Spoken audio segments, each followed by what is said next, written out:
chiama Ufficio Europa, il suo compito è quello di gestire progetti grazie ai fondi internazionali ed europei. L'inaugurazione nella nuova sede di Villa Campello a Campo San Piero, che ospiterà la prima struttura intercomunale operativa in Veneto.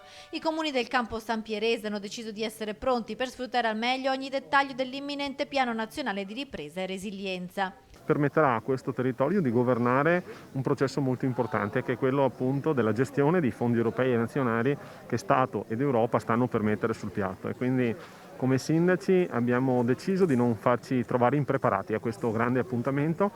L'Ufficio Europa sarà operativo già dalla prossima settimana e si rivolgerà a tutti, privati, imprese e associazioni che vorranno partecipare a progetti europei che sfrutteranno le risorse del Recovery Plan.